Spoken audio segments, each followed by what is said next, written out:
Yo, I was such a silver visionary that I was repeating silver nonsense years before most people on YouTube were repeating silver nonsense. So I was a trendsetter. I was an early adopter in the silver nonsense trend. And then I realized it was nonsense, so I took down a lot of those nonsense videos. I know Moneybags, a guy who I think is a good person in general, and I have respect for him as a person. He was saying how, hey, you know, unlike you, my earlier videos are up. I said, that's a true statement. The reason why a lot of my earlier videos are down was because I was repeating lies. At the time, I didn't realize I was repeating lies. But once I realized I was repeating lies, I took that down because I don't want to repeat lies for other people to believe those lies. An example was the myth that a Patriot missile has a monster box worth of silver in it. And that came out and I repeated it in a video, probably more than one video, and then doing more research, we could not find any fact anywhere that said that there's a monster box worth of silver in a Patriot missile. Because that was fun and cool, even though it probably wasn't true, that every time they launched a missile, they would disperse silver atoms and make silver rarer. See, that was the kind of nonsense that I used to repeat by not checking things out. Okay, so I was such a trendsetter in nonsense. So someone asked a question and they said, what people do you listen to in the industry as far as, you know, silver, gold, finance, markets, all these things? Here's who I listen to the most. I listen to the most the people who I personally know, well, personally know in a internet virtual manner. Those are the people who I listen to, right? A big name person that I have never met, probably not going to trust, and probably not going to listen to. Why? Because for years I've been watching these people, and every single one of them has let me down. When I say let me down, I don't mean being wrong, because we're all wrong. All the people on YouTube who I think leave the smartest comments, none of them are right all the time. It's okay to be wrong. It's how you handle your being wrong. You see, almost every big name pundit has a big ego problem. Now, they might be having this ego problem because it's a part of the territory to keep an audience. You see, the masses want certainty. They want you to tell them what the future will be. And if you try and give them anything other than what you want to hear, they lose audience. So a lot of these pundits have built an industry on telling people what they want to hear.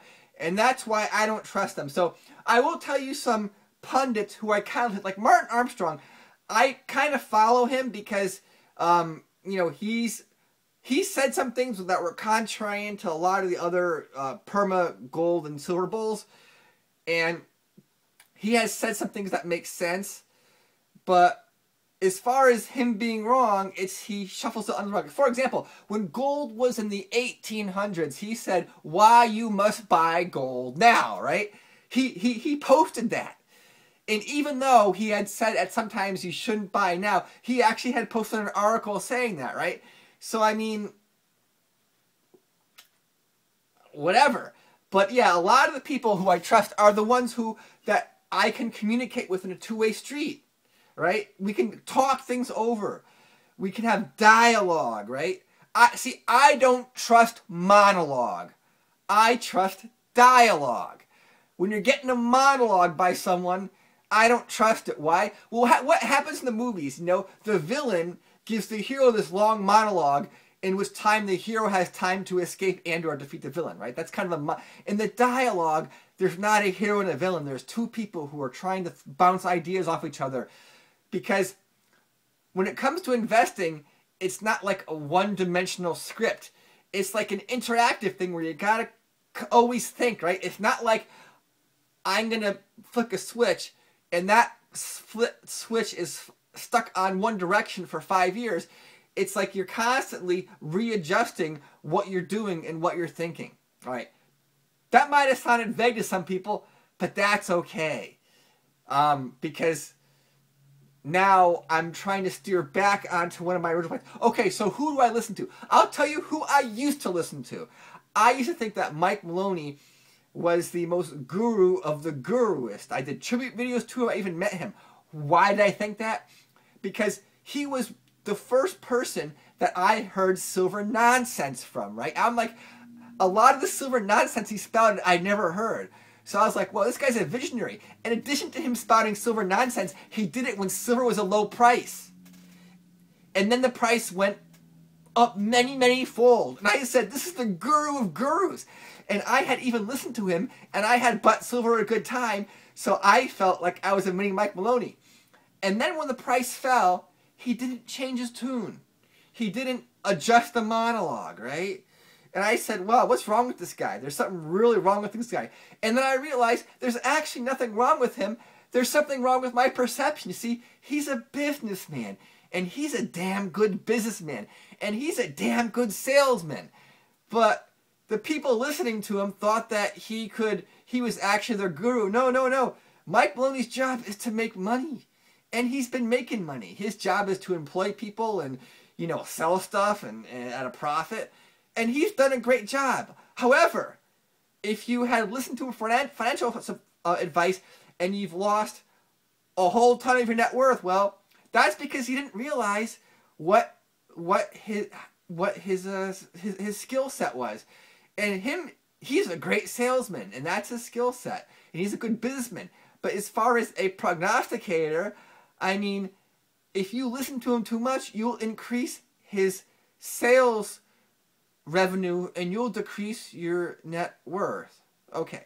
Another reason why I like him so much is because he is a good manager of his people, and his employees had high morale. It seems he treats his employees well, and he sees it like a family, and that impressed me. Well, guess what? See, the family is him and his coworkers. The rest of us and you, we are the cash cow for his little family of business, his coworkers. See, so his job is to milk us to feed him and his family of employees, right? So from the perspective of his sphere, him and all his employees love him because he's the great provider. The rest of us are the ones that support them, right? And whether or not you make wealth is irrelevant, okay? So that's my thoughts on that. And a lot of these other guys, like, well, the Peter Schiff, right? Peter Schiff is also a good businessman, but is the way he treats his employees isn't the same as Mike Maloney treats his employees and stuff. Okay, so there's a different style of management there. Okay, but going back to who else? Like who's the guy? Eric Sprott. Oh yeah.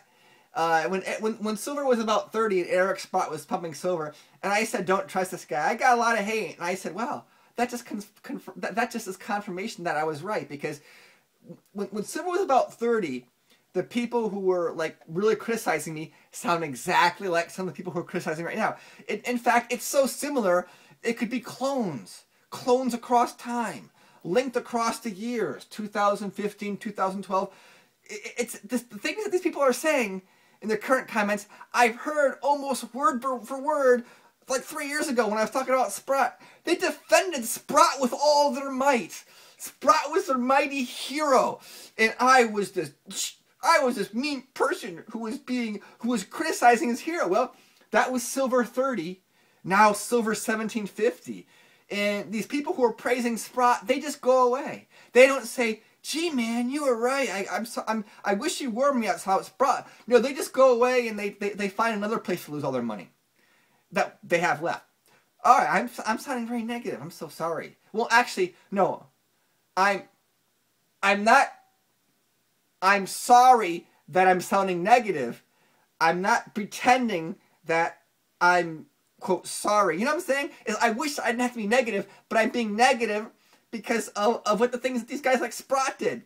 I'm starting to lose cohesion in reality. But thanks for watching, yeah. And basically, the people who I listen to and trust are the ones who I can have a dialogue with, not a monologue where they preach at me.